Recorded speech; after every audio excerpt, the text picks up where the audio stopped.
The rain had been falling across Portland since early afternoon, turning the streets into long ribbons of silver. Inside Grant Customs, the steady sound of impact wrenches and classic rock filled the air. Theo Grant wiped the grease from his hands and stepped back to admire the deep blue 1969 Camaro sitting on the lift. At 33, Theo had earned a reputation as one of the best restoration mechanics in Oregon. His garage wasn't the biggest in town, but every customer knew one thing. If Theo touched your car, it would leave better than factory condition. Years earlier, Theo had competed in amateur motorcycle racing until a violent crash shattered his right shoulder. He recovered physically, but the accident cost him more than a racing career. The man he had planned to build a future with quietly packed his belongings a few months later, saying he couldn't spend his life waiting for someone who had given up chasing speed. Since then, Theo stopped looking for relationships. His days revolved around engines, loyal customers, and the peaceful rhythm of a small garage that felt more like home than any apartment ever could. A loud, sputtering engine interrupted his thoughts. Theo glanced toward the front window.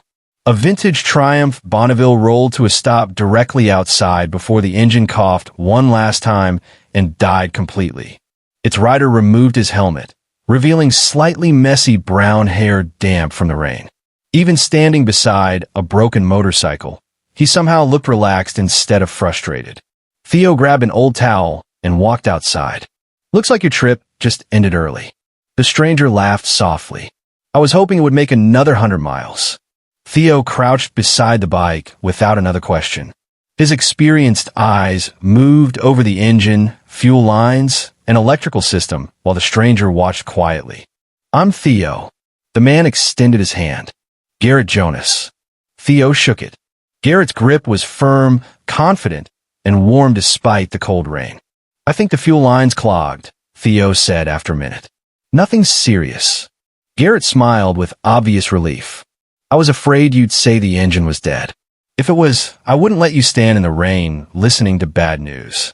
Garrett laughed again. It was easy. Natural. Theo rolled the motorcycle inside Grant Customs while Garrett followed him through the large garage. Several classic Mustangs and Chevelles sat under soft lights, waiting for restoration. Old license plates decorated the walls beside framed photographs of completed projects. Everything smelled of oil, metal, and fresh coffee. "You've got an incredible place," Garrett said. "It's just a garage." "No." Garrett looked around with genuine admiration. "It feels like people actually care about what they build here." Theo didn't answer immediately. Most visitors noticed the cars. Very few noticed the atmosphere. He appreciated that. As Theo began removing the fuel line, Garrett wandered around, studying an unfinished Mustang parked in the corner. "You restoring this one?" "Customer project. It'll be beautiful. You know cars." Garrett smiled. "I've spent the last 6 years chasing them." Theo looked up. Garrett pulled a camera from his backpack. "I'm a photographer. Mostly classic cars, road trips, and small-town stories." He showed Theo a few photos on the camera screen. Endless highways, desert sunsets, vintage trucks parked beside forgotten diners, old motorcycles resting beneath towering forests. "They're good," Theo admitted. "Thanks. I'm surprised you know enough about engines to recognize that Mustang. I photographed them. Doesn't mean I know how they work." Theo smirked. "That's honest. I try." The repair took less than 20 minutes. Theo started the Triumph. The engine roared back to life smoothly. Garrett's face lit up. "I knew I picked the right garage." He reached into his wallet and placed $300 on the workbench. Theo looked at the bills before pushing most of them back. "It's 50. Garrett blinked. "Seriously? The repair's worth 50. You could charge more." "I could." Theo shrugged. "But I didn't do more." Garrett stared at him for a second. "I've traveled across half the country. You're the only mechanic who's ever argued against making extra money." Theo chuckled. "My customers pay for repairs, not compliments." Garrett slowly pocketed the remaining cash. "I like that." The rain outside showed no sign of stopping.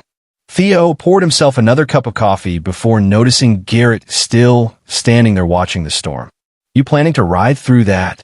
I've ridden through worse. You'll be soaked before reaching the next intersection. Garrett looked outside again. Fair point. Theo grabbed another mug from the shelf. Coffee. I'd never turned down coffee. They sat at a small wooden table near the office while rain hammered the roof above them. The conversation drifted naturally. Garrett explained that he had been driving across Oregon collecting material for a photo series about classic car culture and forgotten highways. Instead of photographing famous landmarks, he preferred ordinary places where real stories lived. Theo listened quietly. So you travel alone all the time? Mostly. Doesn't it get lonely? Garrett smiled, though something behind his eyes shifted. Sometimes. He took another sip before continuing. My ex wanted a house, a dog, and the same city every year. I wanted another road trip. So you chose the road. I guess we both did. Theo nodded.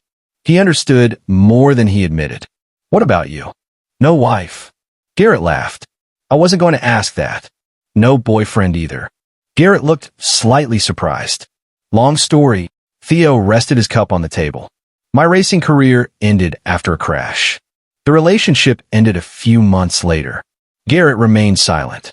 Not because he felt awkward, because he knew some stories deserved respect instead of questions. After a moment, he smiled gently. His loss. Theo looked away, pretending to organize tools. He hadn't expected those two simple words to affect him. The rain continued for another hour. By the time the clouds finally cleared, daylight had almost disappeared. Garrett stood beside his motorcycle, fastening his helmet. I should keep moving before it gets too late. Theo handed him a business card. If the bike give you trouble again, call me. Garrett accepted it. I was actually hoping I'd have an excuse to come back. Theo raised an eyebrow. Oh, Garrett grinned. I still don't know the ending of your racing story. And you think I'm going to tell you? Eventually. Theo smiled despite himself. We'll see. Garrett climbed onto the Triumph. The engine started perfectly. He looked back one last time. Thanks, Theo. Ride safe. Theo watched until the motorcycle disappeared around the corner. Only then did he return inside. The garage suddenly felt quieter than usual. Much quieter. Across town, Garrett stopped at a small motel overlooking the river instead of continuing toward the coast as originally planned. He dropped his backpack onto the bed, but didn't unpack anything. Instead, he opened his laptop to review the photographs from the day. Somehow, most of them weren't of forests or highways. Several unexpected shots showed Grant Customs through the open garage door, warm lights glowing against the gray afternoon. One photo even captured Theo concentrating on the Triumph while wiping grease from his hands. Garrett smiled. He opened his travel schedule. Tomorrow's destination was supposed to be Astoria. His fingers hovered above the keyboard before changing the reservation. Portland. 2 more weeks. He leaned back in his chair, laughing quietly at himself. So much for sticking to the plan. At almost the same moment, Theo locked the garage for the night and headed upstairs to the small apartment above the workshop. After a quick shower, he found himself scrolling through social media, something he rarely did. Garrett's public page appeared almost immediately. Endless highways stretched across the screen. Restored classics. Mountain roads. Smiling strangers. Every photograph felt alive without trying too hard. Theo realized he had spent nearly 20 minutes looking through someone else's journey. He closed the app, then opened it again. Down at the motel, Garrett's phone buzzed. A notification appeared. Theo Grant has followed you. Garrett couldn't stop smiling. Maybe Portland had one more story worth telling. Garrett returned to Grant Customs the next morning with 2 cups of coffee and a paper bag of warm cinnamon rolls from the bakery across the street. His Triumph was running perfectly, which meant he had no real reason to be there. Theo noticed that the moment Garrett stepped inside. Bike trouble again? Theo asked, looking up from under the hood of a black Pontiac. Garrett placed 1 coffee on the workbench. Not exactly. Theo wiped his hands with a rag. Then what broke? Garrett smiled. My schedule. Theo tried not to smile back. Garrett explained that he had decided to stay in Portland for 2 more weeks to work on a photo series about local garages and the people who kept classic car culture alive. It was true, but not the whole truth. The project gave him a professional reason to remain in the city. Theo gave him a personal reason. "You want to photograph the garage?" Theo asked. "Only if you're okay with it. No customers' faces. No license plates. No filming without asking." Garrett nodded right away. "Your place, your rules." Theo respected that. Too many people with cameras acted like permission was a small detail. Garrett treated it like it mattered. By noon, Garrett was helping instead of just watching. He held a flashlight while Theo worked on the Pontiac's wiring, fetched tools when asked, and asked questions that were simple but not stupid. When Theo explained how an old carburetor worked, Garrett listened as if it were a secret worth keeping. "You really don't mind getting dirty?" Theo asked after Garrett accidentally brushed grease across his own cheek. Garrett touched his face, saw the black smear on his fingers, and laughed. "I photograph engines for a living. It was only a matter of time before one marked me back." Theo reached for a clean towel and handed it to him. "Missed a spot." "Where?" Theo pointed to his own cheek. Garrett wiped the wrong side. Theo stepped closer, took the towel, and gently cleaned the grease from Garrett's face. The movement lasted only a second longer than necessary, but both men felt it. Garrett's smile softened. Theo dropped his hand and turned back to the car before the silence became too obvious. Over the next few days, Garrett became part of the rhythm of the garage. He arrived late in the morning, usually with coffee. He took photos only after asking. He learned the names of Theo's regular customers, including Frank Miller, a retired school bus driver who brought in an old Ford pickup every month, even when it barely needed work. Frank was the kind of man who knew everyone in the neighborhood. He had silver hair, a loud laugh, and a habit of calling Theo kid, even though Theo was 33. "So, this is the photographer?" Frank asked one afternoon, eyeing Garrett with amusement. Garrett offered his hand. "Garrett Jonas." Frank shook it firmly. "You better make this place look good." Garrett glanced around the garage, then at Theo. "I don't think that'll be hard." Theo pretended not to hear, but the corner of his mouth gave him away. That week, Theo started teaching Garrett how to help with the 1967 Mustang sitting in the corner. The car belonged to a customer who wanted it ready for a regional classic car exhibition. It needed bodywork, wiring fixes, new interior trim, and more patience than most mechanics had. Theo had plenty. Garrett had never restored anything in his life, but he loved watching something old return to life piece by piece. Theo showed him how to sand a panel without ruining the shape, how to label bolts, how to hear the difference between a healthy idle and a warning sign. "You listen to engines like people listen to music," Garrett said. Theo glanced at him. "Engines don't lie." "People do. Sometimes." Garrett heard the weight behind that answer and did not push. On Thursday evening, the garage closed late. Rain had stopped, and the sky over Portland still held a soft orange glow. Garrett helped Theo cover the Mustang, then leaned against the workbench. "You ever take a night off?" Theo locked a toolbox. "When there's a reason." Garrett picked up his helmet. "Good. I'm giving you one." Theo raised an eyebrow. Garrett took him to a small weekly car meet near the river. It wasn't fancy, just rows of older cars, food trucks, music from portable speakers, and people talking with open hoods between them. Theo knew nearly everyone there, but most were surprised to see him arrive with someone new. A woman in her 40s waved from beside a red Chevelle. Her name was Maria Bell, owner of the coffee shop next to Grant Customs. She had watched Theo build his garage from almost nothing and treated him like a younger brother who needed feeding more often than he admitted. "Theo Grant," she called out. "You brought a date and didn't warn me?" Theo sighed. "Maria." Garrett laughed. "I'm not sure I qualify." Maria studied him, then smiled. "Oh, honey, if you came here with Theo after dark, you qualify." Theo shook his head, but he didn't walk away. They spent the evening moving between cars, eating burgers from a food truck, and arguing lightly about which classic models deserve more respect. Garrett liked the wild designs from the 70s. Theo preferred cleaner lines from the late 60s. "You're too controlled," Garrett said, "and you like chaos." I like personality. You call a bad paying job personality? Garrett grinned. If the driver loves it, yes. Theo looked at him for a moment. That's not a bad answer. Later, they rode up to a quiet hill overlooking the city. Garrett followed Theo on his Triumph, enjoying the cool night air and the way Theo rode with confidence but no arrogance. At the top, they parked side by side and sat on a low stone wall while Portland glittered below. For a while, neither spoke. Garrett liked that about Theo. He didn't rush to fill silence. He let it breathe. My ex used to hate nights like this, Garrett said eventually. He said I was always chasing views instead of building a real life. Theo looked over. Was he right? Garrett thought about it. Sometimes, but not always. I think he wanted a version of me that stayed still. And you couldn't? No. Theo nodded slowly. My ex wanted the version of me before the crash. The fearless one. When that man disappeared, he didn't know what to do with what was left. Garrett's voice grew quieter. I think what's left is pretty damn good.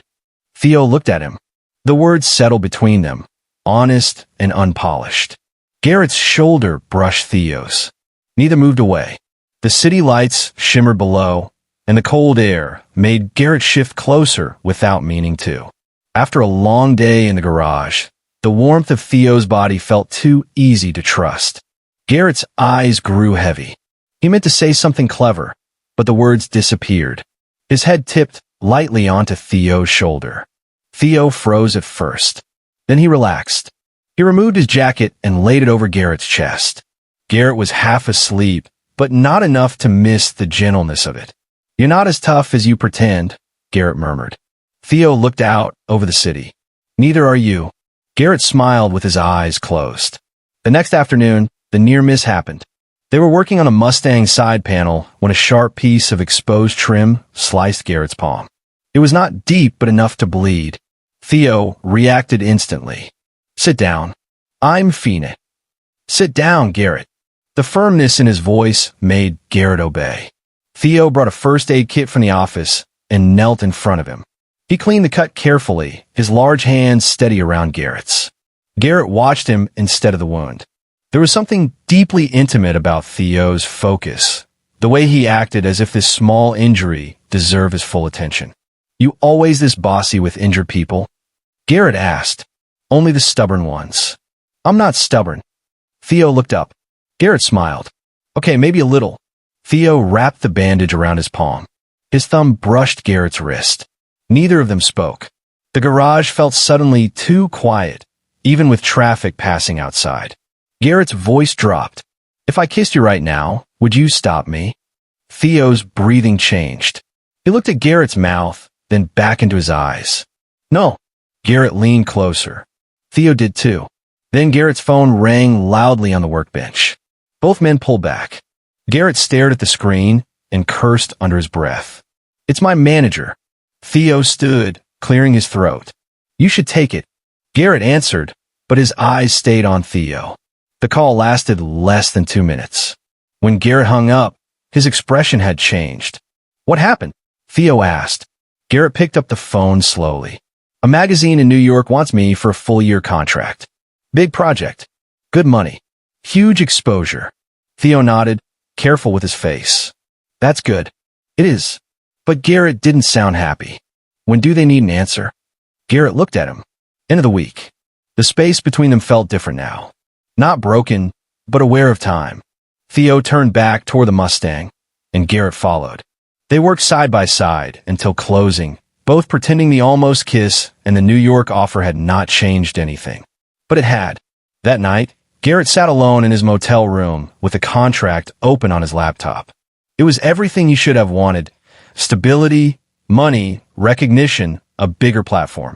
Still, all he could think about was Theo's hand holding his, Theo's jacket over his chest, and the quiet answer he had given before the phone rang. No, he would not have stopped him. Garrett looked toward the window, where the lights of Portland reflected on the glass.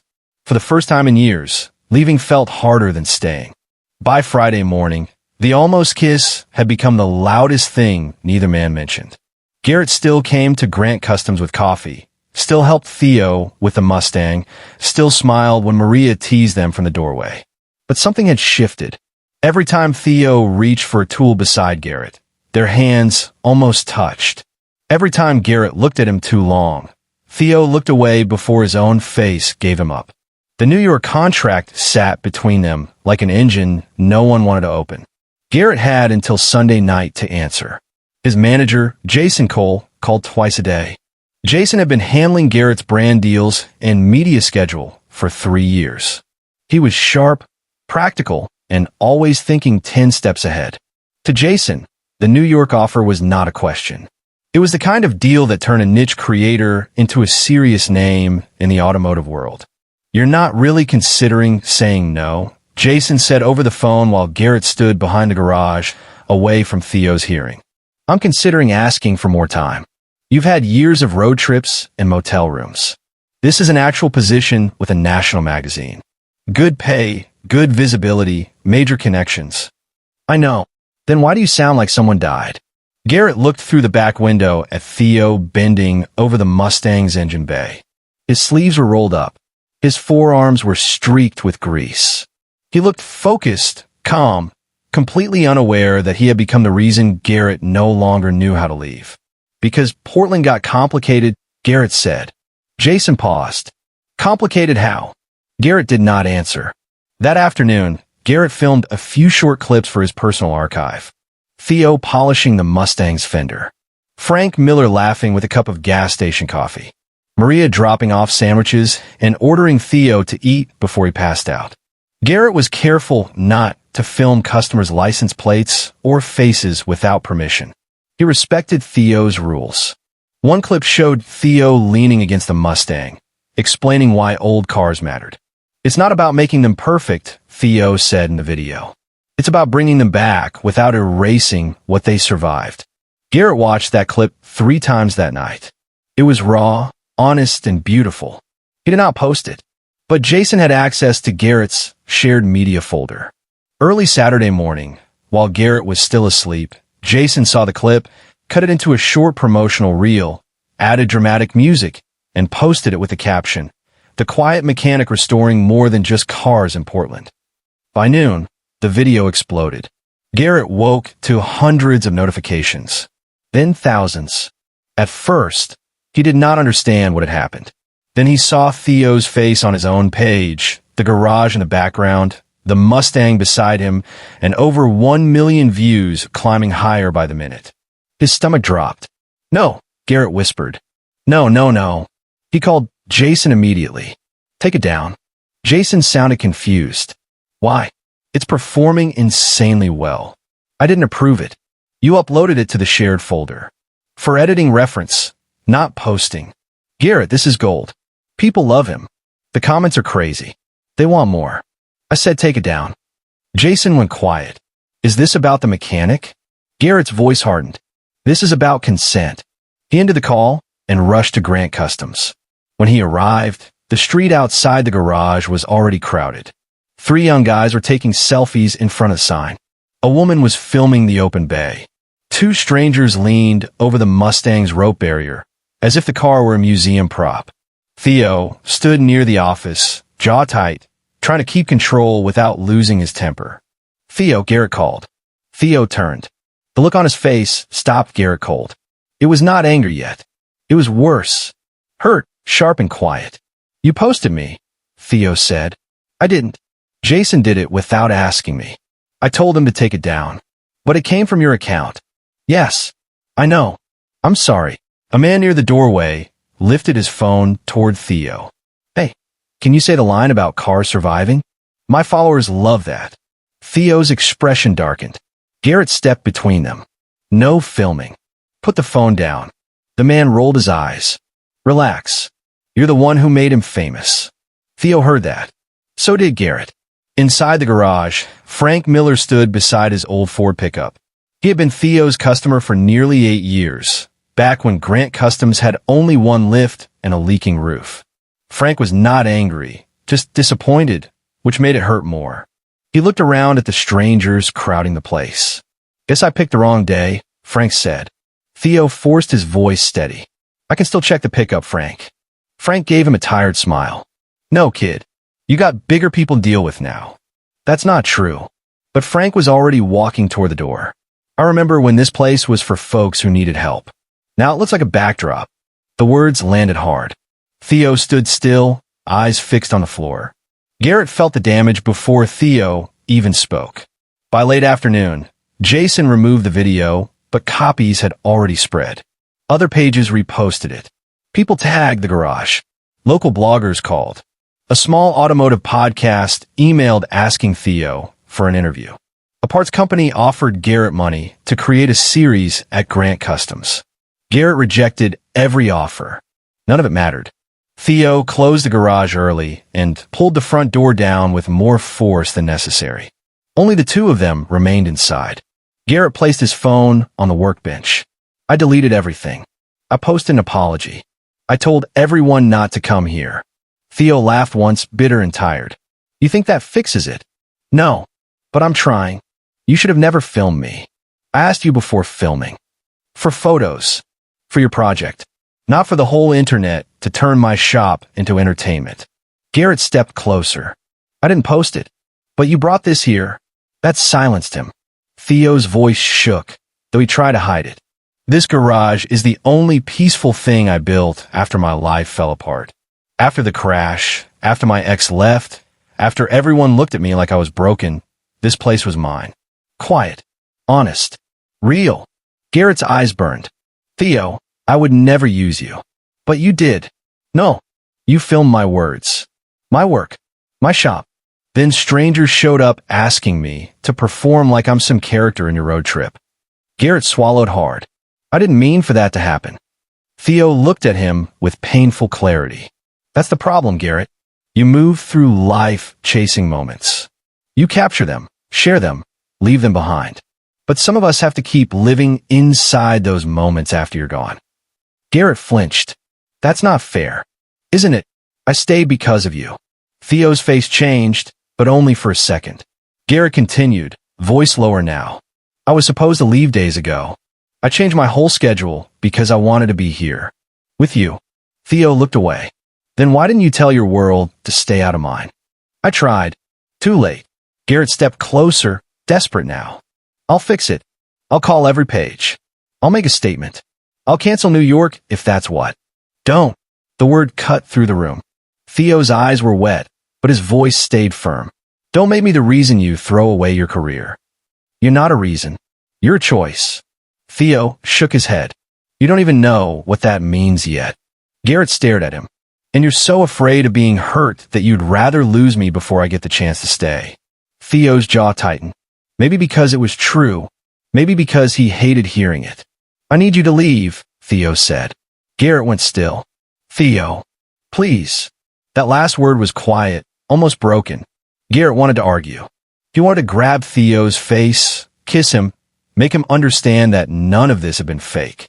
But Theo looked exhausted, cornered inside his own pain, and Garrett knew pushing harder would only make it worse. So he picked up his bag. At the door, he turned back. I'm sorry. Not because I got caught. Because I hurt the one place you felt safe. Theo did not answer. Garrett nodded once, then stepped out into the evening. His triumph waited by the curb, still shining from the work Theo had done. He put on his helmet with shaking hands and rode away from Grant Customs, toward the airport hotel, toward the New York flight waiting the next morning. Inside the closed garage, Theo stood beside the unfinished Mustang. The place was quiet again, but now the silence felt wrong. Garrett did not sleep that night. He sat in the airport hotel with his laptop open, the New York contract glowing on the screen like a challenge. It was still a good offer. 1 year, a steady salary, a bigger audience, a studio team, no more chasing weather, motel rooms, and unpaid miles across forgotten roads. Jason had sent 3 messages. Signed before noon. This is the move. Don't let a bad weekend ruin your future. Garrett read them all and answered none. His future was no longer a clean line leading east. It had Theo in it now, even if Theo wanted him gone. At 7 in the morning, Garrett packed his camera bag and walked to the motel parking lot. His triumph waited beside the curb, still carrying traces of Portland rain. He had almost reached it when his phone started buzzing nonstop. At first, he ignored it. Then he saw the name on the screen. Maria Bell, the coffee shop owner beside Grant Customs, rarely called anyone before breakfast unless something was wrong. Garrett answered fast. Maria? Her voice shook. Garrett, where are you? At the airport hotel. What? Grant Customs is on fire. The world dropped from under him. What? Electrical fire. It started before dawn. Theo was inside, trying to save the customer cars. The fire department's here, but he won't listen to anyone. Garrett was already running toward his motorcycle. Is he hurt? I don't know. He keeps going back in. Garrett ended the call before she finished. He forgot New York. Forgot Jason. Forgot every reason he was supposed to leave. The Triumph roared to life, and Garrett tore out of the parking lot toward the east side of Portland. Smoke was visible before he reached the street. Grant Customs looked like a nightmare. Fire trucks blocked the road. Neighbors stood behind yellow tape. Maria was wrapped in a cardigan, crying beside Frank Miller, the retired bus driver whose old pickup had been one of Theo's first loyal customers. Frank held a coffee cup with both hands, but had not taken a sip. His face was gray with worry. Garrett pushed through the small crowd. Where's Theo? Maria grabbed his arm. He went back in for the Mustang. Garrett turned toward the garage. The front bay door was half open. Smoke rolled out in thick waves. Firefighters shouted near the entrance, trying to control the flames spreading along the back wall. Garrett saw Theo inside. He was dragging a tarp away from the 1967 Mustang they had worked on together. The car had been moved near the center of the shop, away from the worst flames, but a metal shelf had collapsed nearby, blocking the clean path out. Theo was coughing hard, one arm raised against the heat. A firefighter caught Garrett by the shoulder. You can't go in there. Garrett stopped, then said it clearly. The man I love is in there. The firefighter tightened his grip. Then don't make us rescue two people. But Garrett saw a beam overhead shift. Theo did not. Theo! Garrett shouted. Theo turned, stunned. In that second, part of the ceiling cracked. Garrett pulled free and ran. Heat hit him like a wall. Smoke burned his throat. He kept low, covering his mouth with his sleeve. Theo was trying to move around the Mustang when the beam dropped, slamming across a tool cart and trapping his leg under twisted metal. Theo! Garrett reached him and dropped to his knees. Theo's eyes widened. Garrett? What the hell are you doing here? Saving your stubborn ass. Get out. Not without you. Garrett tried to lift the edge of the cart. It barely moved. Theo bit back a groan. Leave it, Theo coughed. Firefighters are coming. Good. They can yell at me outside. Garrett shoved his shoulder under the bent frame and pushed with everything he had. Pain ripped through his arm when hot metal scraped across his skin, but he did not let go. Pull your leg out, he said through clenched teeth. Theo dragged himself back. The pressure released. Garrett hooked an arm around Theo's waist and hauled him upright. Theo was heavier, unsteady, breathing badly. Garrett nearly fell under his weight, but they moved together, step by step, toward the open door. Behind them, something exploded with a sharp crack. Theo stumbled. Garrett held tighter. Keep moving. You came back, Theo said, voice rough from smoke. Yeah, I'm still mad at you, but I came back. Theo gave a weak, broken laugh that turned into a cough. Firefighters rushed in and pulled them the rest of the way out. Cold morning air hit Garrett's face. Someone wrapped a blanket around his shoulders. Another firefighter pushed an oxygen mask toward Theo. Garrett tried to stand, but Maria caught him before he fell. Your arm, she said. Garrett looked down. His sleeve was burned near the forearm. The skin beneath was red and blistered. Pain arrived all at once now that Theo was safe. Theo ripped off the oxygen mask. Garrett, I'm okay. You're burned. So are my chances with that New York contract. Theo stared at him. Garrett managed a tired smile. I missed a flight. Frank stepped closer from behind the tape, his old eyes wet. You boys done trying to die over a car? Theo looked back at the garage.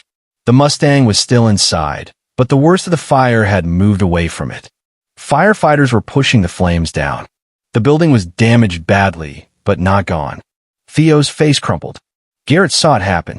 The fear, the guilt, the weight of everything Theo had tried so hard to protect. He stepped closer, ignoring the pain in his arm. Theo. Theo shook his head. Almost lost it. The garage. Theo looked at him. No. His voice broke. You. Garrett stopped breathing for a second. Theo reached for him with shaking hands. I was scared when you left. Then I was angry because missing you felt easier than admitting I wanted you to stay. I told myself you would choose New York anyway. I told myself I was just protecting my life. Garrett's eyes burned. And were you? No, Theo swallowed hard. I was protecting my fear. The ambulance lights flashed across his face. Smoke drifted behind them. People watched from the street, but Theo did not seem to care anymore. I'm sorry, he said. You made a mistake, but you tried to fix it. I treated you like you meant to hurt me, because it was easier than trusting you. Garrett looked down. I should have kept my work away from your safe place. I know. I never wanted to turn you into content. I know that now. Theo stepped closer. What I don't know is whether I ruined us before we even got the chance to begin. Garrett let out a shaky breath. You told me to leave. I'm asking you not to. The words were simple. No speech. No perfect timing. Just Theo standing in the smoke and ruin, finally brave enough to say what mattered. Garrett lifted his uninjured hand and touched Theo's cheek. If I stay, I'm not staying as a visitor in your life. Theo leaned into his touch. Then don't be a visitor. Garrett's voice softened. And if I kiss you now? Theo's eyes locked on his. I won't let the phone interrupt this time. Garrett laughed once, barely holding himself together. Then Theo kissed him. It was not gentle at first. It was scared, relieved, almost desperate. Garrett grabbed the front of Theo's shirt with his good hand and kissed him back like he had been waiting since the night on the hill, since the bandage around his palm, since the rain outside the garage. Theo held him carefully, mindful of the burn, but close enough that Garrett could feel his heartbeat. Maria sobbed loudly behind them. Frank muttered, "About damn time." Garrett smiled against Theo's mouth. Theo rested his forehead against Garrett's. I love you, Theo said. Garrett closed his eyes. I love you too. 1 month later, Grant Customs was still closed but not finished. Theo refused to let the fire become an ending. Frank organized the older customers. Maria started a donation jar at the coffee shop. Garrett used his platform differently this time. He told the truth, asked permission, and made the story about the community that had stood behind Theo long before any video went viral. People helped because they wanted to, not because they wanted a photo. Jason called twice about New York. Garrett finally answered and turned the contract down. He accepted smaller assignments he could do from Oregon and began renting the empty storefront beside the garage. You sure about this? Theo asked while they stood in the dusty space. Garrett looked at the cracked walls, the old windows, and the sunlight falling across the floor. It needs work. That wasn't my question. Garrett turned to him. I'm sure about Portland. I'm sure about the studio. I'm sure about you. Theo smiled. Good answer. A year later, the new sign went up. Grant Customs Jonah Studio. The left side held Theo's rebuilt garage, cleaner and stronger than before. The right side held Garrett's photography studio, filled with framed shots of cars, highways, and people who gave permission before becoming part of story. The Mustang sat finished near the front, deep green, paint shining under warm lights. That evening, the local car community gathered for the reopening. Maria brought food. Frank arrived in his old pickup, freshly tuned by Theo. Jason even sent flowers from New York with a car that said, "You were right. This is a better story." At sunset, Theo and Garrett rode their motorcycles out toward the Oregon coast. They stopped above the water, helmets resting on the seats, the wind cool against their faces. Theo took Garrett's hand. You still chasing the road? Garrett looked at him and smiled. Only if you're riding beside me. Theo kissed him softly. Then both engines started. They rode side by side into the gold light, not running from anything, not chasing something missing, but choosing the road together. And that was how one broken motorcycle led two lonely men to the same road. Theo and Garrett learned that love is not about never making mistakes, but about choosing to return, repair, and stay. Thank you for watching.